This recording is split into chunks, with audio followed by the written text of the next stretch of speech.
Hello, everybody. It seems that we are finally live. I apologize. This was a program that was supposed to begin at 10 a.m., but as things with all technology, we ran into a little bit of a snafu. But we are back and we are ready to go ahead and start our presentation. I am Claire Tidwell. I am the Innovation Librarian at the Hedberg Public Library, and today I'm going to be talking about smart speakers, what they are, how you can use them, and how you can use them safely. So without further ado, I'm going to go ahead and get started here. So the very first thing that we need to start off with is, what is a smart speaker? So a smart speaker is a type of device that uses voice recognition and AI learning to assist you with various tasks. They often come in these forms of a small little disc or a pod that sits right on a counter or a tabletop that is within hearing for you. Some devices require you to have multiples so you can keep them in several different rooms. Otherwise, sometimes there are just one with a single hub attached to them. And I'll go over that a little bit as I talk about the different types of smart speakers. So the different types of smart speakers really come down to the brand. The most popular ones are the Amazon Echo, the Google Dot, and the Apple HomePod. Now, all three of them do very similar things, and you can each use them and each program them how you like. Each device has its own sort of brand recognition to it. So if your phone is is an Android device, maybe it's powered by Google, maybe you're more familiar with that one, or vice versa if you are an iOS or an Apple user. So it really just comes down to brand preference. There are some minute details of what you can do between each of them, but at the core function, they're all going to do pretty much the same exact thing. So, and it also depends on, I guess, your fashion preference. I know some people prefer the Amazon Dot because it's the flat, small little disc, and then you can get several speakers to put around your house. Or maybe you prefer, the classy looking Apple version of it. Or of course there is the standard Google one as well. Some of these come in various different designs. Some of them are larger than others depending on what type of systems you get with it. There's the Amazon Dot versus the Amazon Echo there's a whole myriad of them. And I would encourage you to check out different sources to see what might be your preference for that.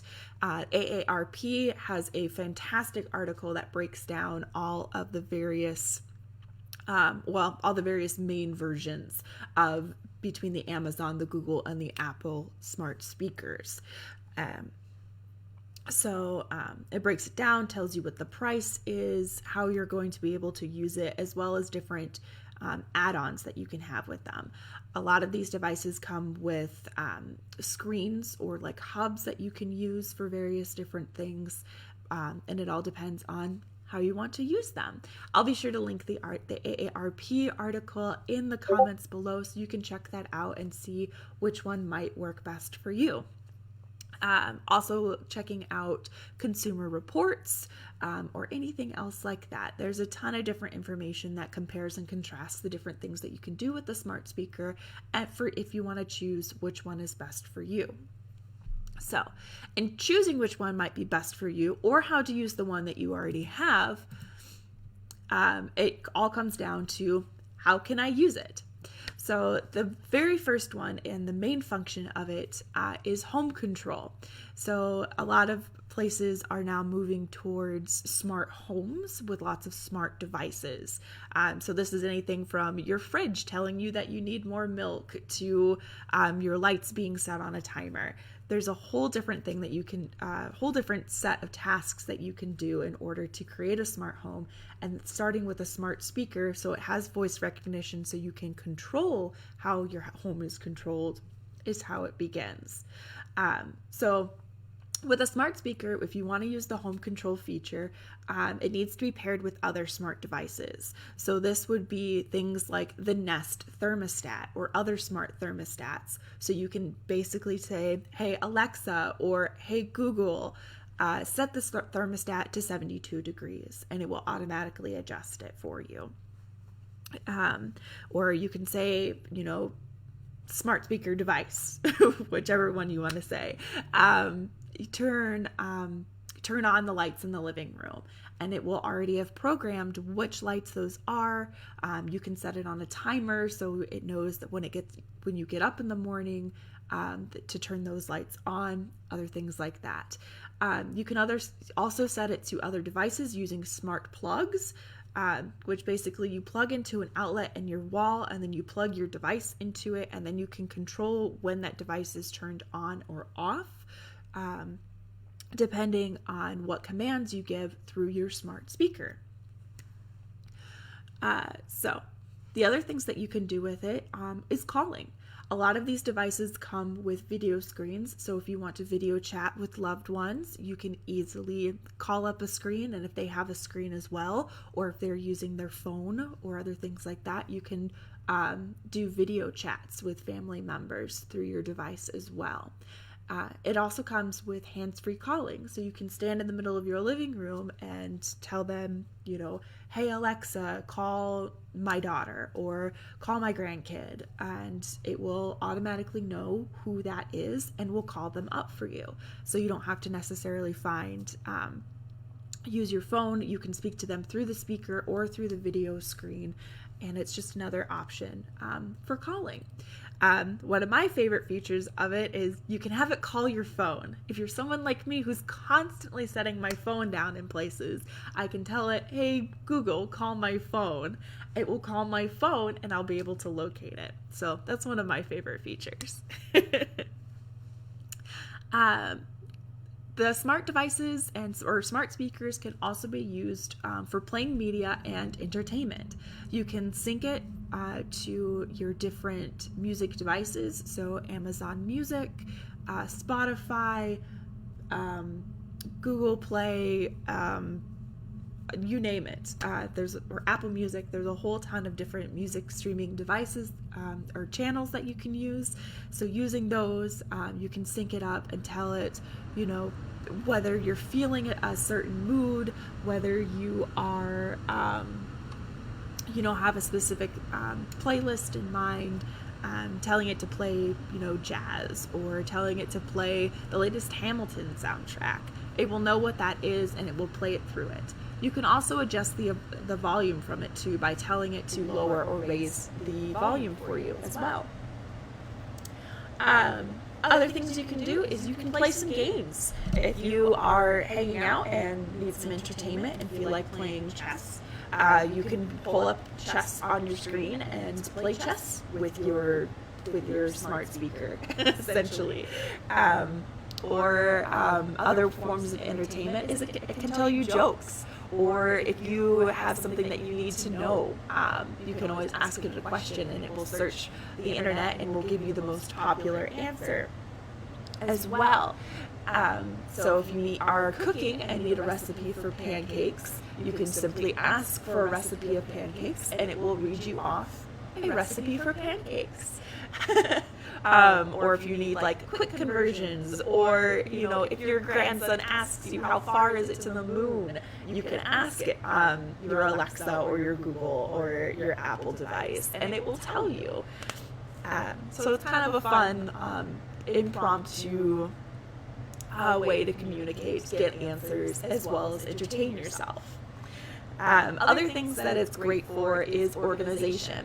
So you can sync your calendar up to your smart speaker and to your smart devices, and it will it'll set reminders for you. So if you have an appointment that you need, it can set reminders. It can tell you when that appointment is.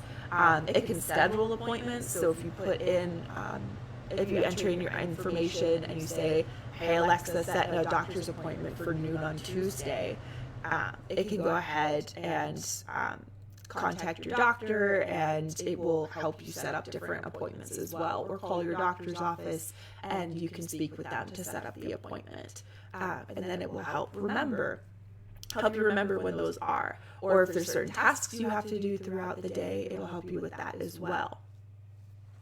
So there's a lot of fun things you can do with it, between simple turning on and off objects in your home, calling your loved ones, entertaining yourself, or keeping yourself organized. So there's a ton of different things that you can do with it, all without having to pick up your phone again and try and schedule it that way. You can do it all through your voice and just speaking and listening back to it. All right, so here comes the main question and the main concern that we have when getting a new smart device. And that is, how do I use my device securely? And luckily, this is a pretty cut and dry issue. Most people have issues with the smart speakers listening. Is my device listening and recording me? And the short answer is yes, your device is listening and recording you, but it's not necessarily for the reason that you think it is. On the base level, smart speakers, like the ones that I've shown today, they do listen and keep recordings of your voice so it can better understand you. It takes in the information so it can make better suggestions when it's listening to you, so it can understand you better. And in most cases, it's stored in a cloud. So a cloud storage it's not in a physical device. It's not all kept in your smart speaker. It's out in the cloud information. So it's just kind of out there, stored on different servers owned by whichever company you purchase your device from, which can seem really scary because your information is just out there.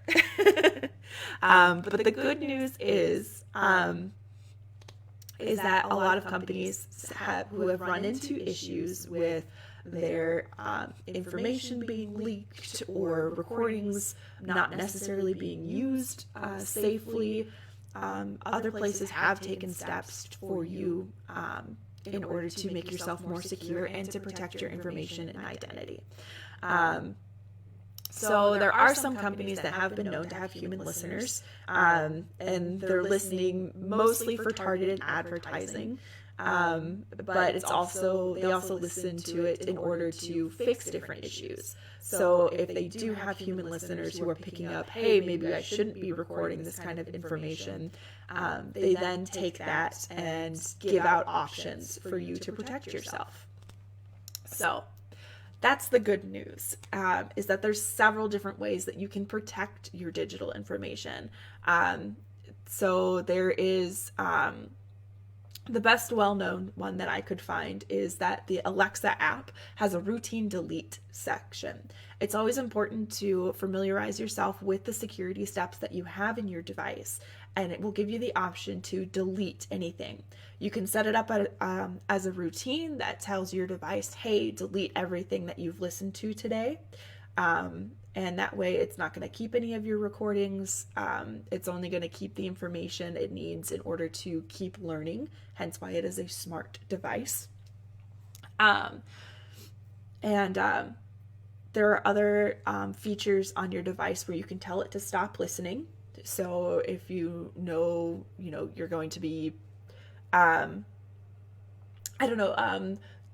paying a bill over the phone, and you might have, you might feel uneasy saying your credit card information over the phone while your Alexa is listening. You can tell it to stop listening, and then it will stop listening. So there are other features like that. So just being aware and being smart with your smart device, understanding that it is a listening device and that it does have recording capabilities. So that being said, being aware of when you're using it, how you're using it, and making sure that you turn it off occasionally. It doesn't need to be on all the time. Just like any other kind of device, just like your phone, being sure that different features are turned off, turning the device off itself, that type of thing. But the main thing that's going to help with any kind of smart device, whether it's your phone, your toaster, or your new smart speaker, is you need to practice safe connections. So having safe connections and being aware of where your information is going and how you can protect yourself with that. That means making sure that it's connected to a secure Wi-Fi connection. So this is not giving out your password, making sure that you've changed your password to your Wi-Fi every once in a while, making sure that if it is a shared connection, that it is a secure connection, because unfortunately we do live in a world where people have learned to hack different devices. It's not very common. It's not as common as people tend to think, but it does happen. So you need to practice safe connections in order to make sure that everything is safe. So this is, turning off listening if you're going to be sharing private information. This is making sure that you either delete recordings or clear out the cache, making sure that you're not connected to anything that might be considered shady, making sure that you're not clicking on any suspicious ads or links, or having your smart speaker or your smart device go to anything like that that's going to allow people to access your network. So we have a ton of different media on how to keep yourself safe online, and whatever tactics you would use to be safe on the internet is how you're going to keep yourself safe with your smart speaker. All right. That is my main part of my presentation. I was hoping, because we are live, if anyone has any questions out there, feel free to type them in the comments, and I'm going to stay on for just a few minutes more to see if anyone might have any questions on what a smart speaker is, how to use it, and how to stay safe with it.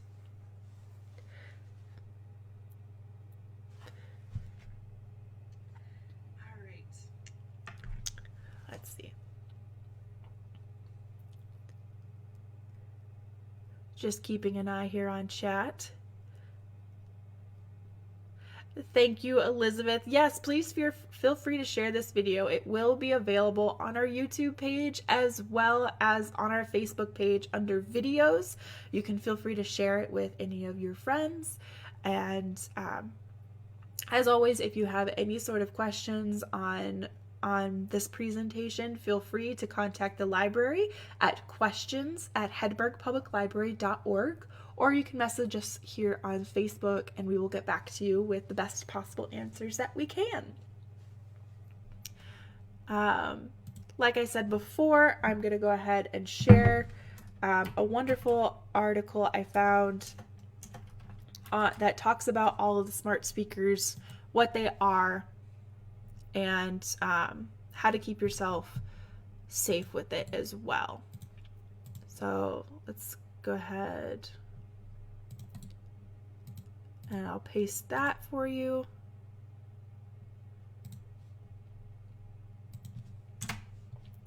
And here is another article on how to